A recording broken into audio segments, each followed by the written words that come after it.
afternoon. I thought we would take a look at the slideshows that are offered for you in chapters 8 and chapter 9. We want to cover some of those. We're going to be looking at those. Hopefully this is cleared for you now. The opening of the chapter, of course, they give you the learning objectives.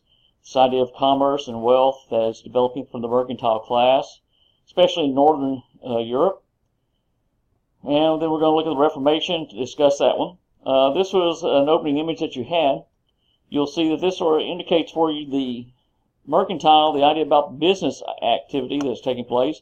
Here you see a crane that's being used to load and to move objects. You can see again the use of the horses here again to move, the crafting of the barrels, the use of the different tools. All this is part of what we see taking place in the north. The image of the north, especially during this time, is very important. It has a sense of the merchant class rising in importance. As hopefully you noted when you read through the previous chapter about the Renaissance, the rise of the city-states in Italy actually helped give rise to the strength of the merchant class, the idea about the businessmen.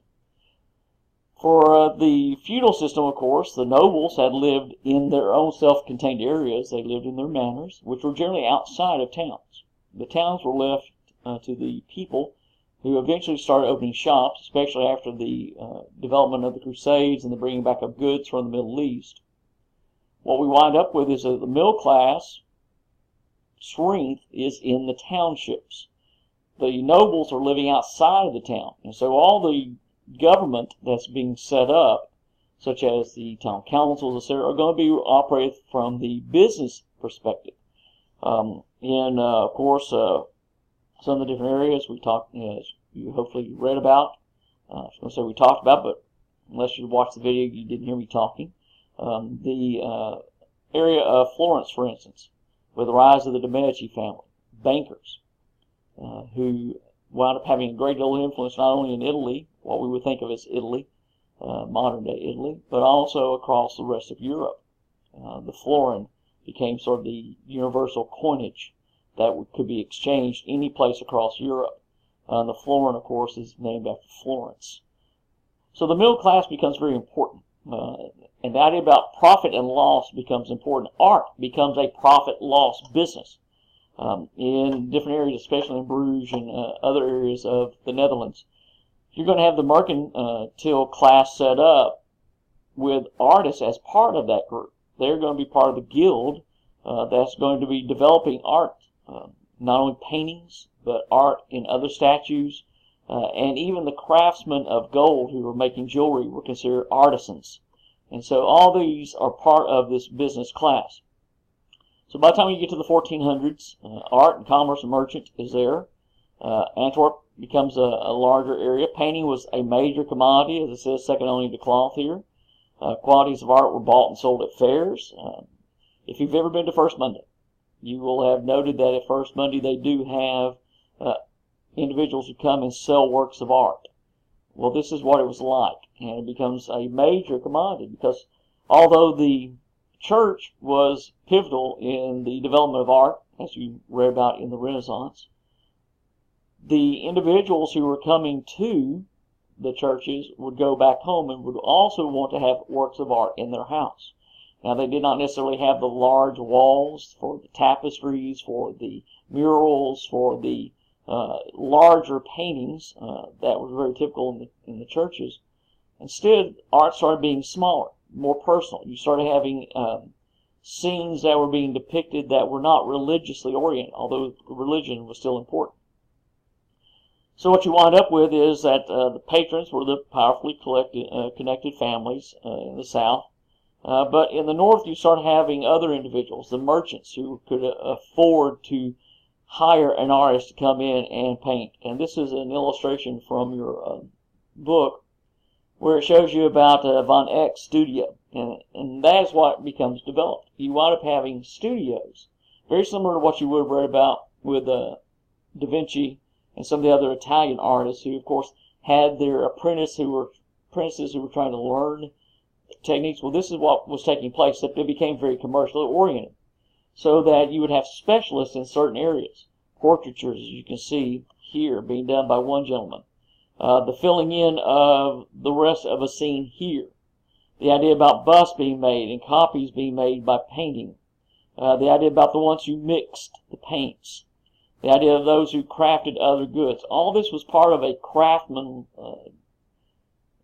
approach to art, where literally you would have the artist, the major artist, would come in and probably do the major outlining of the figures, etc., what's going to be painted, and then you would have a second artist or more come in and fill in all the remaining details.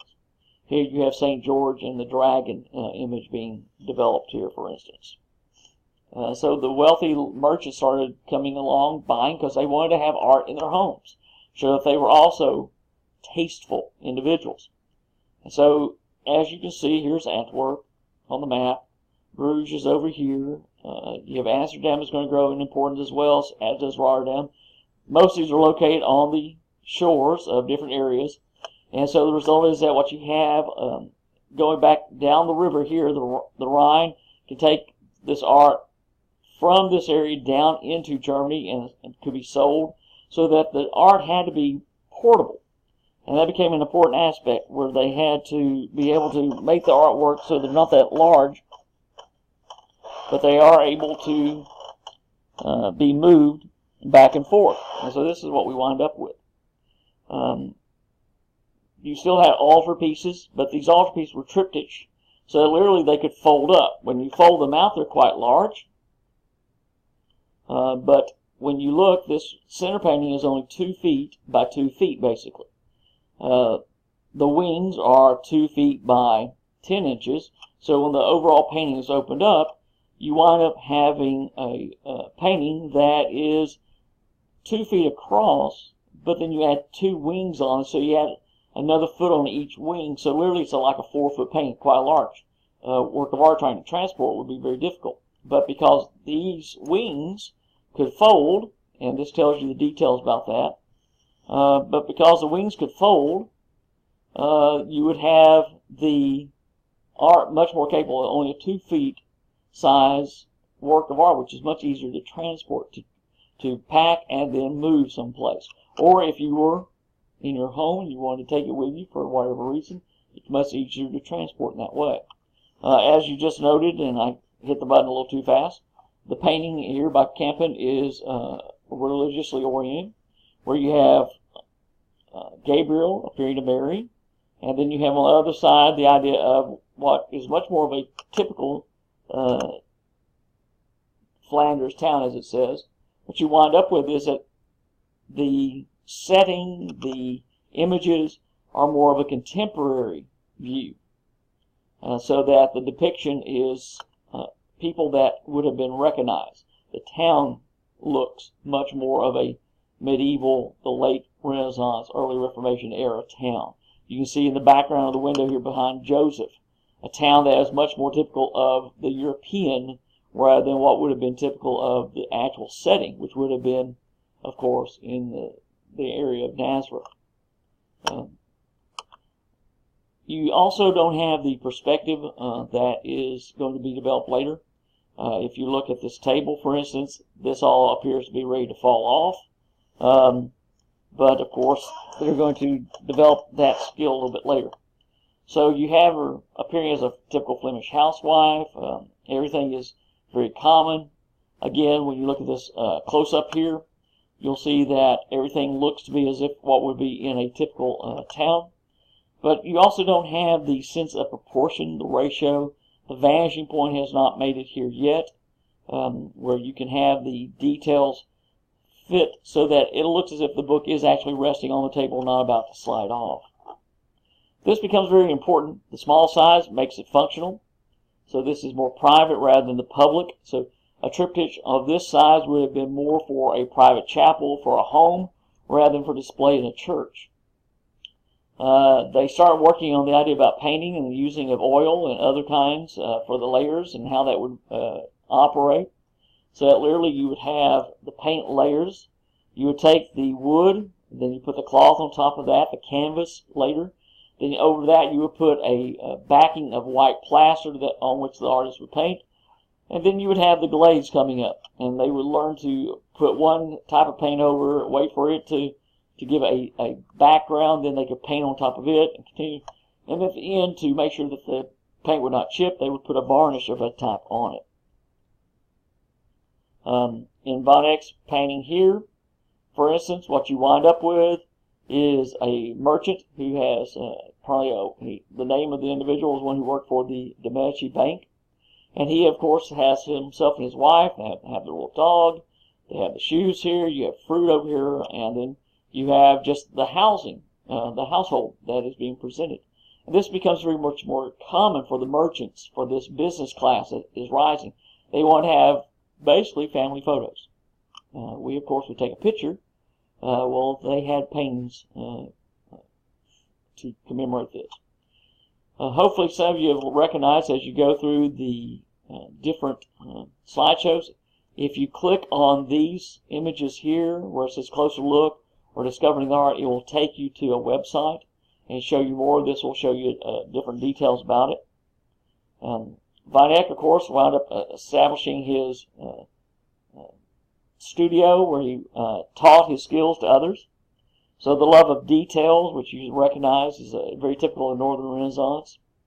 For instance, in that painting that we were just looking at, and again, this is not that big of a painting. It's 32 inches by 23 inches, so it's about 2 feet across and less than 3 feet high. But back here in this area here, which you can see is not that large of an area, but this is what Von Eck painted. It's a mirror. And in the mirror, he paints the images from the back. So we call it the wedding portrait. It's not sure if it's a wedding portrait or not. But that's what you want to do. And this is the details. And along the edges of this mirror, those are representing the Passion of the Christ. So you have the religious theme as well. One figure who emerges during this time that is going to be important much later, in fact, is going to be Hieronymus Bosch. Hieronymus Bosch, very detailed, imaginative, satiric, high use of colors, images, again, pessimistic as it says here. The idea that the world is doomed unless something else occurs. That's that sort of northern attitude, the Reformation leading to it. But what we wind up with is in this painting, Garden of Delights, is a triptych as well. It opens up, but it's much longer. This is a much bigger painting. It is designed for a much grander presentation rather than a home. But his images, as I'm flipping through here, this one wing, when it's open, shows, of course, the creation of Adam and Eve and being placed in the garden by God. You can see, though, not everything is happy, because here's a mouse being caught by a cat. Excuse me, wrong way. When we look then at this part, again, I apologize for going the wrong way. This is on the inside where you see the changing of the world. Once sin enters the world, everything becomes chaotic. Everything becomes much more of a world that has given over to sensuality. Again, you can see man and woman here. You can see everything upside down here. This is just part of what he shows us. It is a world that is very different. The outside of this painting shows the world. That's what that does. And then when you open it, this is what you have. This was the wing that shows the placement of the garden. You can see it's limited occupation. But here's what happens once sin enters the world, and you have all sorts of towers back here. And then this is, of course, the underworld, Hades, hell, when people are sent. And again, if you click on this, it'll take you to a closer look and go into much more detail about this painting. Here you see the back detail where you have the various towers. You can see the individuals riding different animals, the maidens in the pool, waiting for the men as they encircle them. And this, of course, is the right panel, which represents hell, where you have an interesting figure of the face here with this hat, which is overtaken by bagpipe, and then you have this egg-shaped body which is broken. You have a skull here. You have all sorts of other images that are taking place. The ears here, which are pierced with an arrow with a knife sticking through. Bosch becomes almost surrealistic, and as I said earlier, he is going to have an influence much later. His paintings have a certain impact at the time, but for the most part, he gets pushed aside by other artists come along. However, in the 1800s, late 1880s and 90s, his work sort of endures some critical attention in the sense of some are looking at it negatively, but then another group comes along and they look at what he's doing and embrace it. And by the early 1900s, the surrealistic movement comes along, and they are especially indebted to what Bosch is doing approximately 400 years earlier. As the wealthy, of course, continue to go, they support art because they want to have it displayed. Grunewald becomes a very important painter of this time. Matthias has his altarpiece, which is very typical, very detailed. Again, this is one of his. Is a large painting. Again, it's designed for display in an altar, on the altar of a church. It's not for private consumption. You can see the split here, so this is where it's going to open. And what you wind up with, this is, of course, Christ on the cross, and here's Christ's body here. What you're going to wind up with is that the death of Christ is always going to be a reminder throughout. That's going to serve as the base. When you open it, you have the story of Christ coming. You have the Annunciation. You have the birth of Jesus. You have always, though, this being based upon understanding that Christ will eventually die. But when you close it, you have the cross and you have his resurrection. Dürer comes along, and he is a wonderful artist, not really as well known as he could be, has really, really strong skills at portraiture, as well as a number of other areas, including his woodcuts. This is a portrait that he did of himself around 1500. You can see that it's a very similar style, although he is a northern individual. You can see that it's very similar in style to what you can represent and recognize in the paintings of Da Vinci, for instance, the sfumato technique, where of course you have the blending of the area, that smokiness, where you have the distinction between the background and the rest of the figure and of the painting being almost indiscernible. If you go back and look at the Mona Lisa, you'll see some of the same technique of the blending of the hair and the shoulders into the background. Very detailed, very interesting look. This is also something that's very similar to the style that Da Vinci does use, especially the frame of the face and with the hands. It becomes a very important work for Dürer, but he also was known for other works as well. What he was also able to do, because he was part of that northern merchant class, he represented his work, but he also did so in such a way that what he painted, he made sure could also be redone as printings. The printing press has been developed, and so his work would then be put into a number of different woodcuts and etchings, so that literally he could make printings or posters, as we would think of them today. He could make a number of posters of a work of art and have those then be sold, so that individuals could have a Dürer at home, but someone 100 miles away could have the same poster. And so he painted himself in this way. And this is an example of one of his woodcuts. And this is the Four Horsemen of the Apocalypse, but it could be, I said, this could be printed and sold separately in a number of different areas. So he wound up making a fortune, so that literally he was able to support himself by his art. You have other artists who come along, the challenging of the church in different ways. The Knife Theses by Luther, of course, a nail to the door at Wittenberg, led to the Protestant Reformation. All he originally wanted was to reform the church. He felt that the church's practices, especially the manner of selling the indulgences and the pardons, had corrupted the church, had moved away from its initial purpose, and he wanted to reform the church. He wanted to bring it back to its true calling. So his protest was against the practice of the church.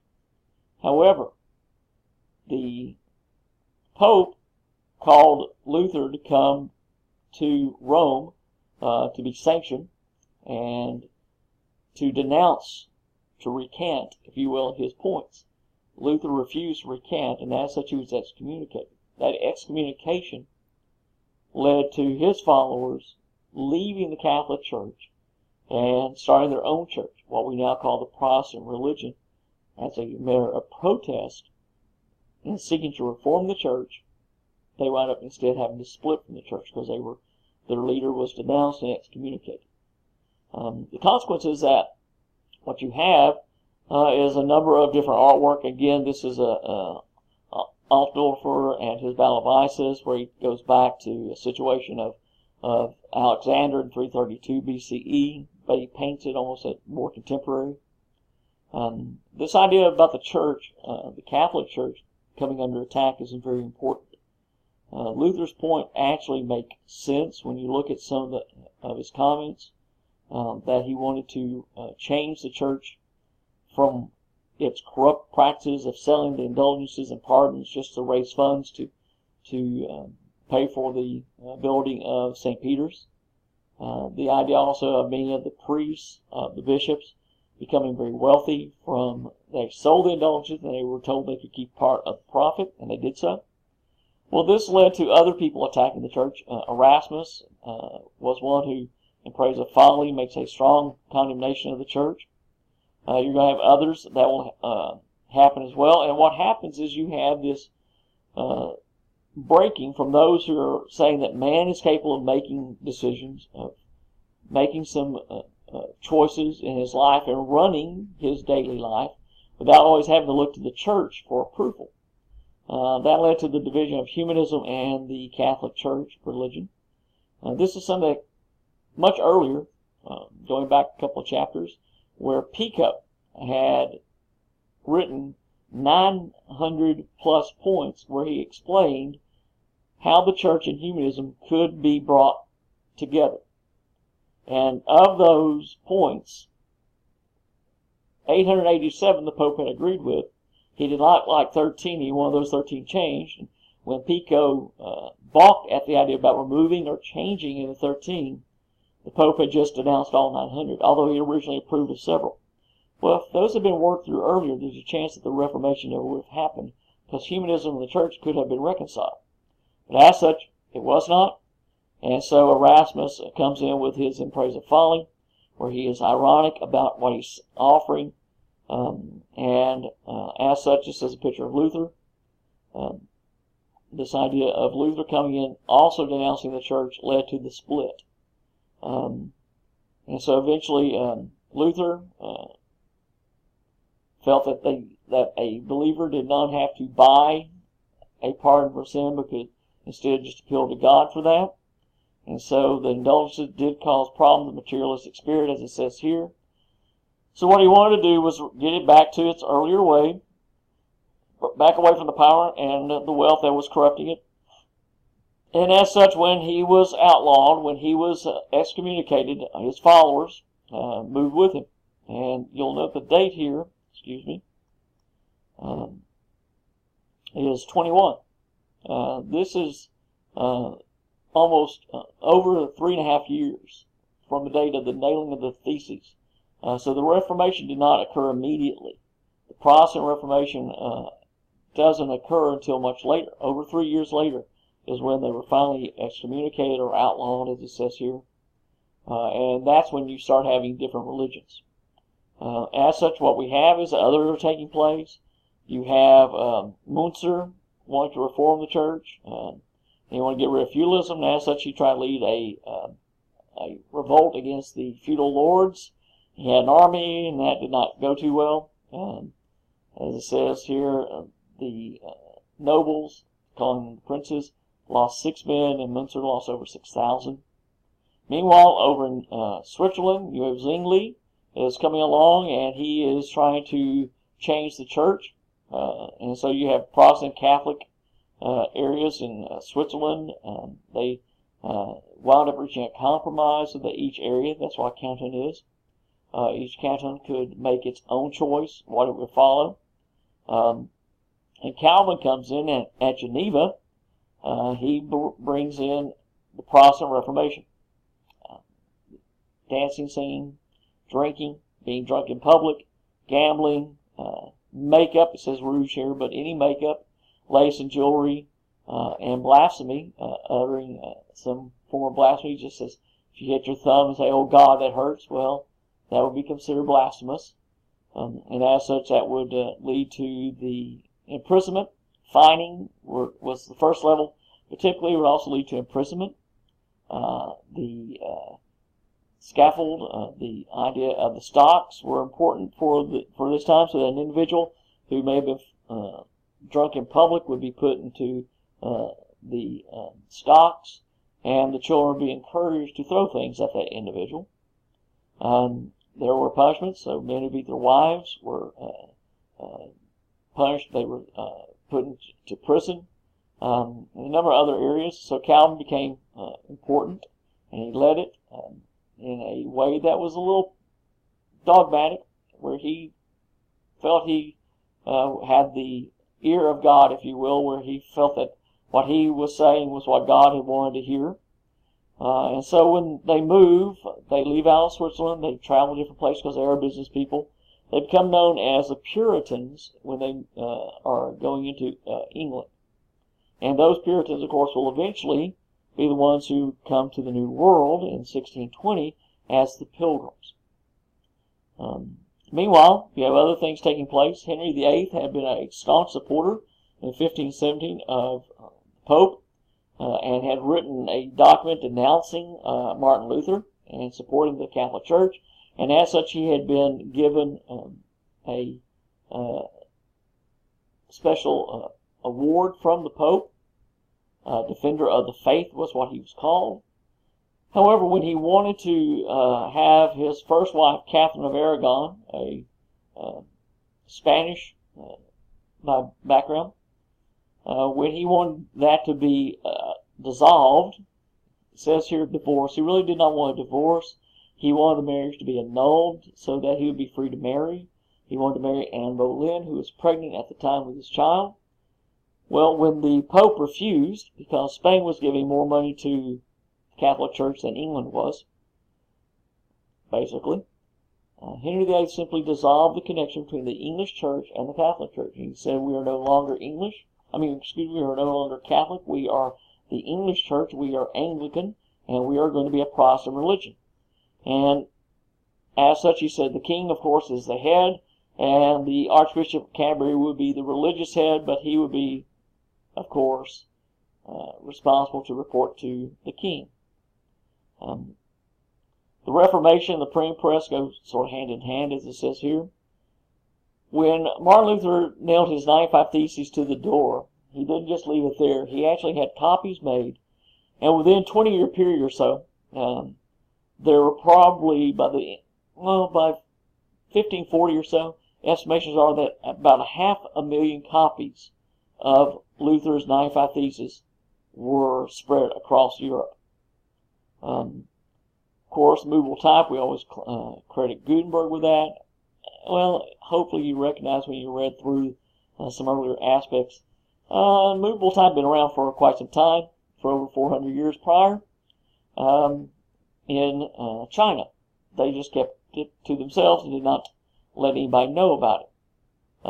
But Gutenberg develops movable type, which was important.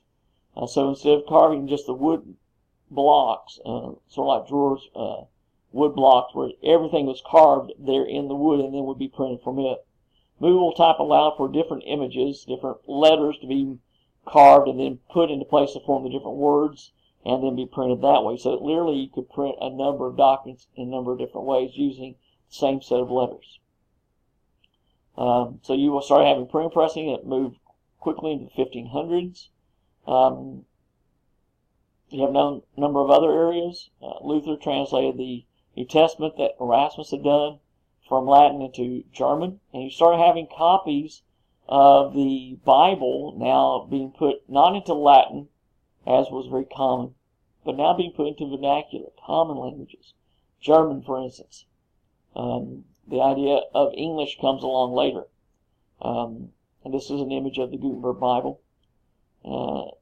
Luther also started writing music that was in the common language as well. Rather than being in Latin again, they were hymns that could be sung by everyone, not just by the special choir. So he composed hymnals, had those printed, and so you wound up having those. And the development is that you started having unison. You started having sounds where everything could be sung either in the same pitch, same key. You did not have to have the training per se, you just have to learn it. So next thing you know, you have more congregational singing as part of the services rather than just the specialized choirs. Books started coming along. People started needing to learn how to read. Sir Thomas More comes along, very staunch Catholic who served under Henry VIII. When Henry VIII separated the church, the Catholic Church split that the English Church had, so they were now Protestant, he said. More stayed true to his Catholic, told Henry that he was wrong, and as such, More was imprisoned and then later beheaded. It says here they argue that Mary was the rightful heir to the English throne. Mary was the daughter of Catherine of Aragon and Henry VIII. When she was his firstborn, she was the eldest child of Henry, so she should have been, but she was Catholic, and he refused to change from being Catholic, so More wound up being imprisoned and then later executed. It's also during this time you have Shakespeare. You can hopefully know about Shakespeare. Shakespeare did not make money from writing plays. He made money from owning the theaters. Painting comes along in the portrait tradition. Everybody wanted to have their portrait painted again. It's family pictures, what they wanted. Here's Henry VIII when he's an older individual, a little heavier. There, of course, is portrait of Elizabeth I. And then you have, of course, more details coming along. So the Catholic Church, trying to deal with this, trying to make itself a little more acceptable, a little more acceptable to masses, make them feel that the church was doing more for the people, started making changes in the Council of Trent, adopted a number of these. But Bernini is an artist who does quite a number. Let me go back here. Council of Trent decided that they would try to help bring things back in, and they tried to make a number of comments. And so they started making some of the changes that, of course, Luther had originally argued for. But this is now in the 1540s, and it takes a long time for the Council of Trent to eventually make its decision. Art is still going on. This is what Bernini represents. This is St. Peter's Basilica. And it is a beautiful work that you can look at further. Now, if you'll look at chapter 9, we'll go through it very quickly as well. Chapter 9, we suddenly get to move away from Europe, and we get to move to the New World. We get to go back to Africa and Asia, where life is going on, despite the way the book makes it seem as if the only work that's taking place is in Europe. The other cultures in other areas are developing, and many of them are well developed to equal anything that was taking place in Europe. This, of course, is from the Aztec, and you can look at the details. If you go to a close look, they'll tell you more about it. You have the dual-headed snakes here it talks about, and decided about the importance of that figure. You have the moon goddess, and you can try to pronounce the name on your own. This is found at Tenochtitlan. The estimation are around 1469, probably earlier than that. It's almost 11 feet in diameter, and so these are large idols. These are paintings, drawings that were done by Spaniards. So the image that we constantly have of Native Americans running around in loincloths and not much else really is not accurate. These are drawings. You can see that there are costumes that they wore. The idea about primary as in part of intimidation. You can see, of course, the idea of a shirt, the idea about some sort of pants of some sort also being worn. Of course, they're armed very, minimally compared to what the Spaniards would have with their armor. So, therefore, it was really not much of a battle between the two. But you see details here where you see the killing, and you can see the stabbing here, And these are the nobles, probably at leisure. That's why they're in their robes here. They're probably at a leisure time and they're attacked. Probably being unarmed. You see the head being chopped off of one here. You see the severing of arms. Again, the images that you have of these individuals here, the nobles are not armed, but the Spaniards come in and massacre them anyway. In your book, you have about world exploration. The Portuguese, of course, are the ones who established the sailing route across over here, partly because of the problems between the trying to get across to the Far East to get more of the goods that they wanted. They ran into blockage by the Islamic individuals, the faith there, that sometimes caused difficulties, but also even when they were on less hostile terms, the Islamic merchants tended to recognize they had a good thing going, and so they tended to raise prices. So they were trying to find a way around that, and the Portuguese set sail first and wound up establishing trade routes. They get blown off course at one time as they're sailing here, because Africa is much larger than they recognize at first. Which is why the Portuguese come around, you'll see they start establishing trade routes. They start establishing harbors at different places so that anybody else going down here would have to deal with the Portuguese, who had made deals with the natives that they found there. Some very elaborate cultures. But one time the Portuguese get blown off, they wound up over here, which is how they wound up claiming Brazil. Eventually the Pope steps in, and this is very interesting because Spain, instead of being able to go down this way, because of course the Portuguese had to control this, were trying to find another way. And when an Italian comes to Ferdinand and Isabella and says he has a way, that he believed he could sail west to get to the east, and it would take him approximately 6 weeks. He'd already pitched this idea at a couple other places, and they turned him down. So he goes to Spain and makes his pitch, and Isabella and Ferdinand agree to give him 3 ships, not a major fleet, just 3 ships. And so he sets sail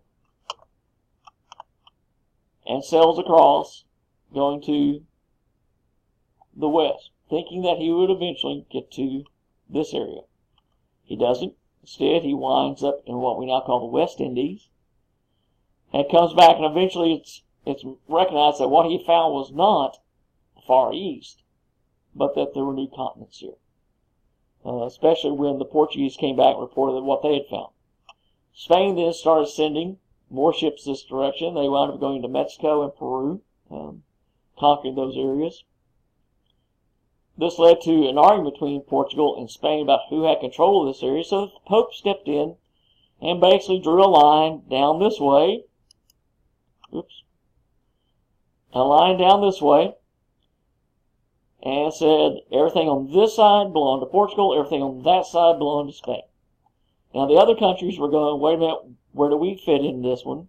And so France sails this direction further to the north to bypass what Spain had. The English are saying we don't care because we're not Catholic anyway, so the Pope can't tell us where we can go. So they sail to the west. Meanwhile, other countries are also trying to find connections as well. The Dutch eventually start going off to the south as well, and they will eventually take over the Portuguese routes. This planet Tenochtitlan, the details are very important here. Giant pyramids, Mesoamerican culture. Again, this is in Mexico, all that culture, probably between 900 and 500 BCE. Large head that was overgrown and that the Spanish basically missed. But you'll see this is in 900 BCE. This is at the same time, if you will, when the Roman Republic is just starting. 500 BC is when we generally think of the Roman Republic, and goes to about 500 or so AD or CE. This is a time, if you go back to 900, where you're looking at a time of maybe the development of the Athens city-state in a very early stage. So you have culture being developed, art being developed, very strong artisan participation in the society being clearly evident at a time when we're also, go back to chapters 1 and 2 and 3, you'll see the same situations. This is Tenochtitlan. Teotihuacan, excuse me. This is the Pyramid of the Sun in the distance here. And this is from Pyramid of the Moon, looking down the Avenue of the Dead. Again, the estimations are 350 to 650 CE. Clearly, some of them were built earlier, but you wind up with massive construction. In case you can't decide how massive, these are people standing on top of the Pyramid of the Moon. These are people touring the rest of the pyramids, and there are hundreds of these pyramids all the way down. Some are worship centers, some are other areas. You just have this huge complex that rivals anything that the ancient civilizations that you've already covered would have had. It's laid out on a very systematic grid. There are 365 stairs, if you will, all the way up on the Pyramid of the Sun. So yes, they do 365 days. This is Pyramid of the Moon, the one previously that you saw from this angle. Well, now you see just how large it is, because these are the people who were up there that we were looking at earlier, and they're climbing.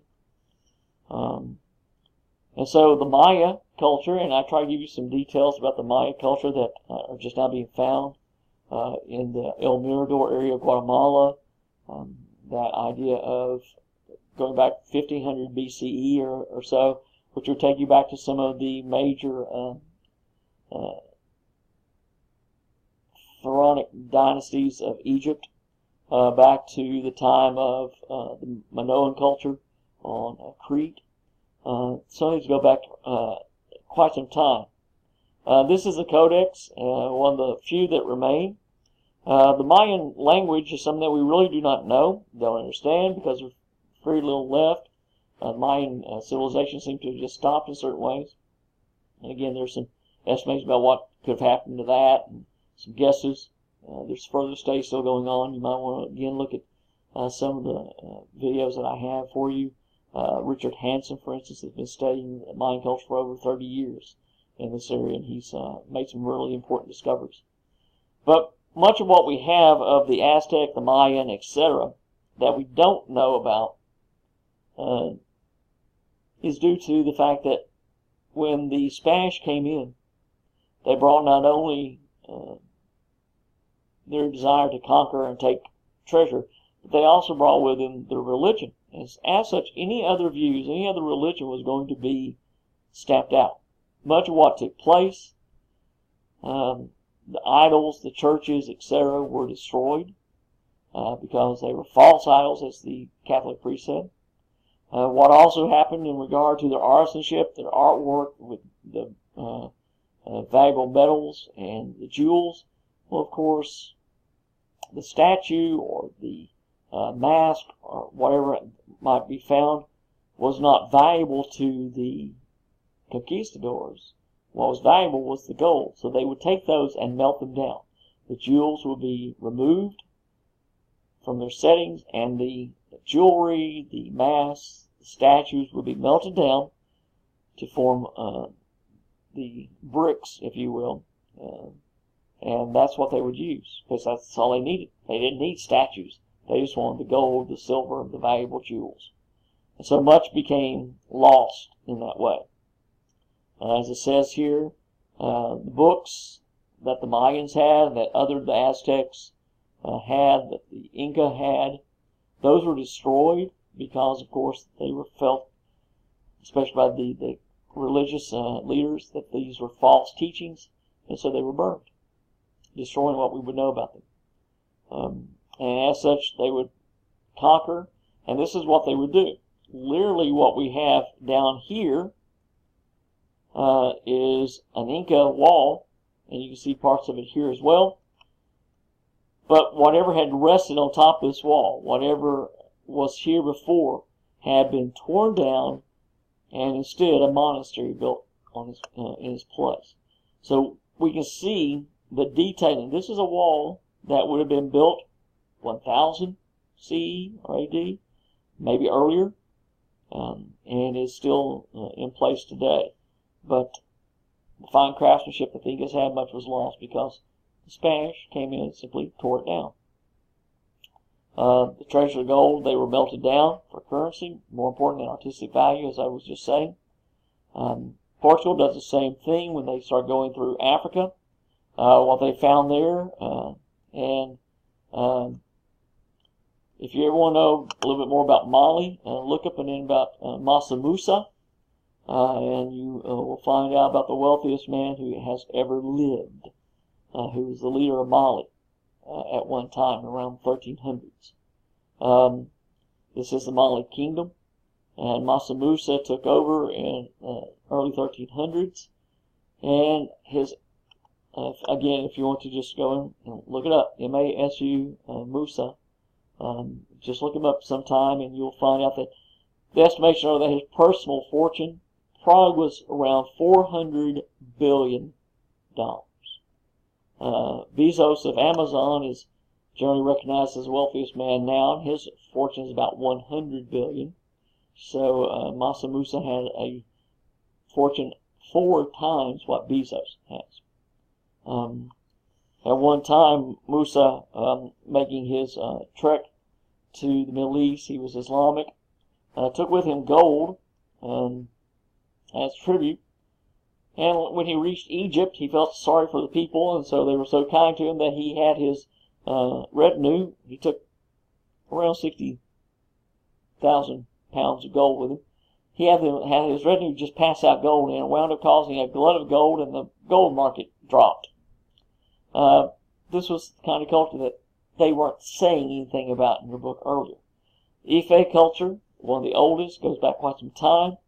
You can see the sculpture here. Again, estimating how far this goes back, probably 1200, but they're already casting in bronze. Skilled craftsmanship. Again, same time that you go, you see the Renaissance in Europe, where they were casting and making statues. Well, you have something taking place elsewhere as well. This is in Africa, the Ife culture. You have other areas, again, you can read some of these. Around 1170, Benin, which was a large city-state, creating a system of walls and moats around it. The world's largest man-made earthwork by the 1400s. Estimations are there were just miles and miles of this. And of course, in the 1800s, you have an image in your book, right here. In 1891, a British officer comes in and draws this. And you can see the elaborate design of Benin City with the wooden earthwork moats around it, the walls, the individual areas, so that you have this huge structure, very organized. And of course, we know what the Europeans, in this case the English, did. They knocked down all the walls. Again, part of the artwork they were capable of doing. Again, just a brass head there, just a very carefully sculptured. Music was important. The Portuguese come in and start making use of this, and this is when we start seeing trade in ivory, gold, brass. The idea of also, though, because they needed more, wanted more, they wound up taking slaves.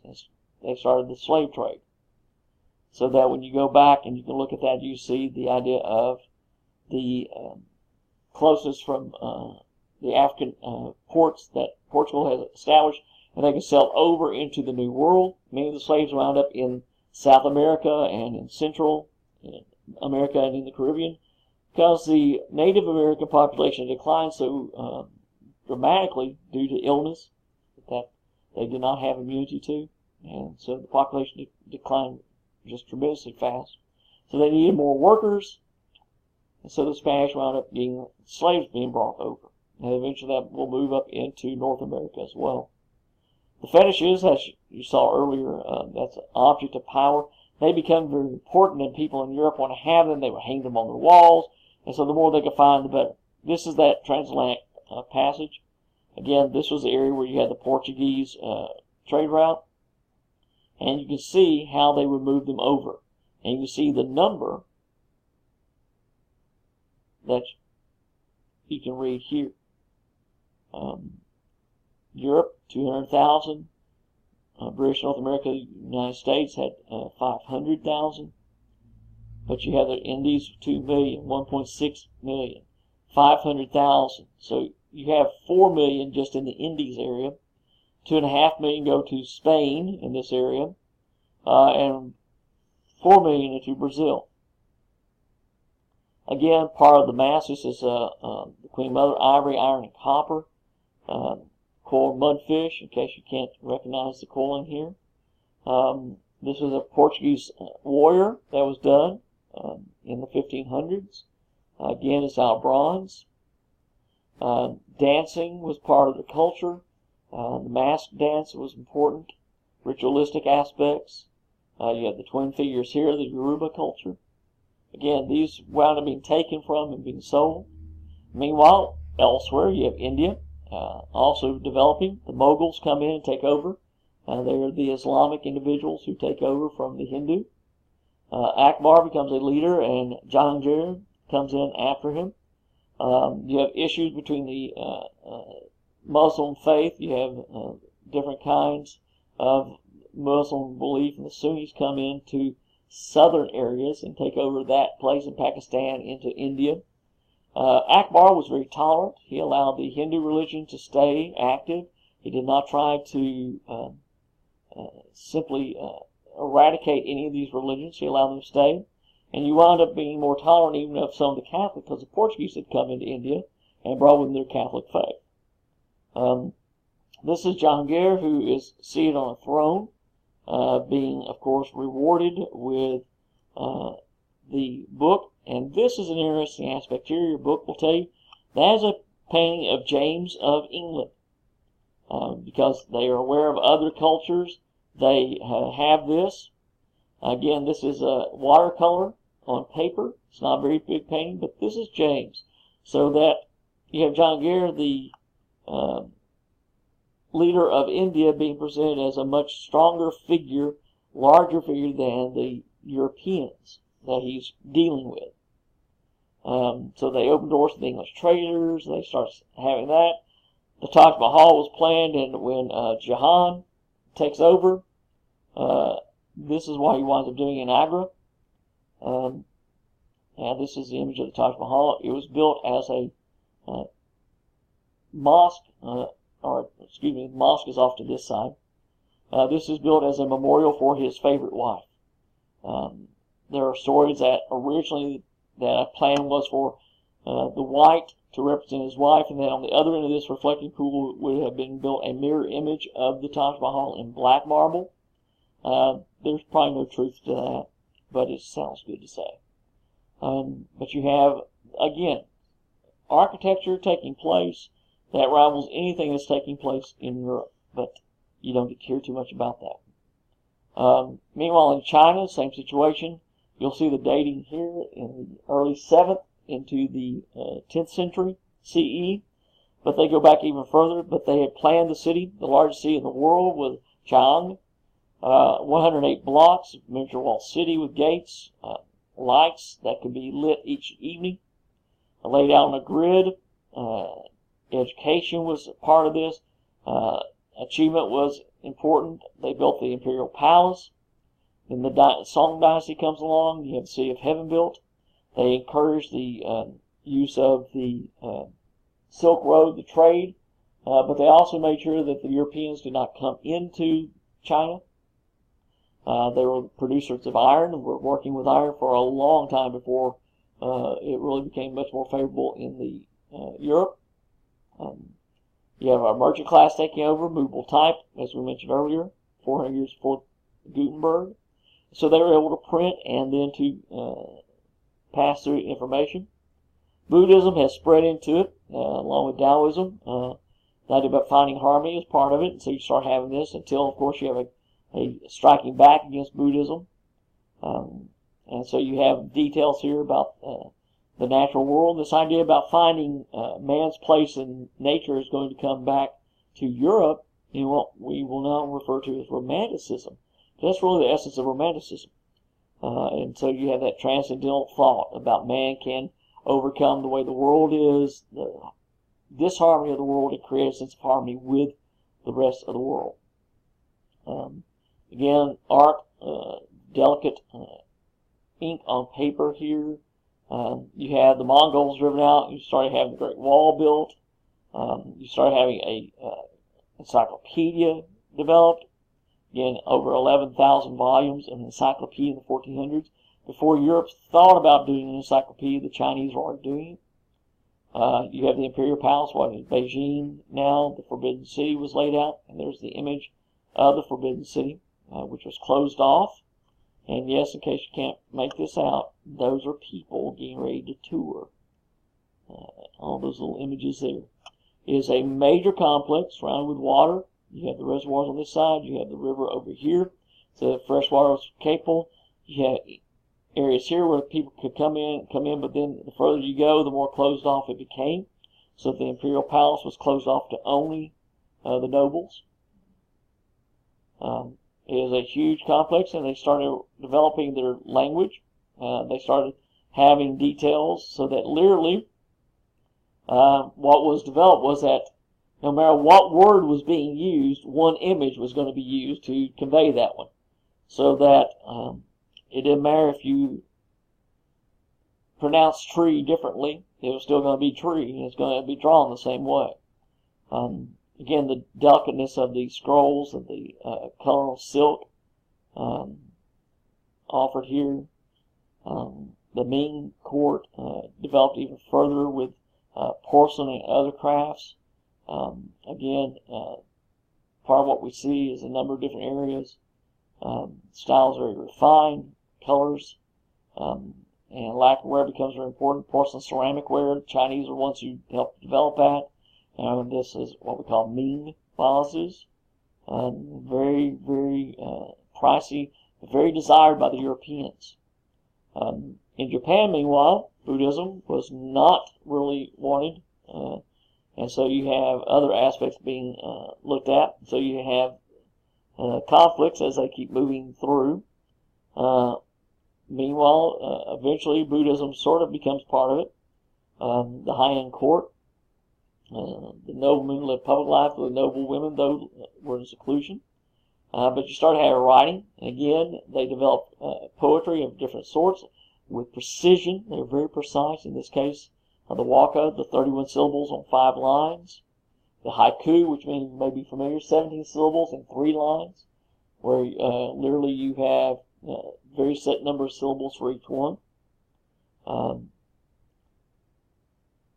then you have warrior class, the samurai and the shoguns come in. The military leader eventually becomes the leader of the European, against the Europeans, and they wound up trying to close off Japan to all of Europe, with very limited, the Dutch being the only ones allowed in. Again, artwork took place. You have, again, almost a feudal system set up. And eventually, Yoshimitsu took over, and again, gardens, etc. But they started wanting to know what was going to take place. You start having drama develop, both No and then later Kabuki. Eventually what happens is, of course, they expel the presence of foreign traders. They want to get them out. They thought they were causing problems. The Tokugawa shogunate forbade Japanese travel abroad, limited foreign trade only to the Dutch. And that's going to stay until 1853, when Commodore Perry, as it says, sailed into Edo Bay. And basically the way Japan opened was that Perry sailed in with a warship, actually several, sailed in with warships, and sent a message saying that they wanted to open trade. The United States wanted to open trade with Japan. And Japan sent back the message, no. Perry sent another message saying, we want to open trade, please do so. And they sent back the message, no. Perry said, please open for trade with the United States. And just in case you don't understand how serious we are, here we go. And he had his warships blast the harbors. That's how Japan opened to the United States and later to foreign trade. So it became a very immediate impact in different areas. And that is the end of chapter 9. Hopefully some of this helped you understand some of the key details. When you're writing your essay for chapter 8, for instance, the idea about the Reformation, the North, this idea about the focus on how it's going to impact it. The idea about music, for instance, has changed. Common language is going to be more important. Common scenes are going to be important. Not all of them are going to be religious in nature. You're going to have other scenes that are being used. It's going to be driven by the mercantile class, the business class, because they want to support and have it. The architecture changes, different areas, different ways. So hopefully you'll be able to go through all that and find the details that you need to include in your essay. All right, we'll hope that this will work well for you. I've tried to space the assignments out so that hopefully you were able to take care of everything before the Christmas time, and you'll be able to take care of this work before New Year's Eve and New Year's Day. We really don't have much time left to go. This is a very fast semester. So if you have any questions, again, you can always send me an email and let me know.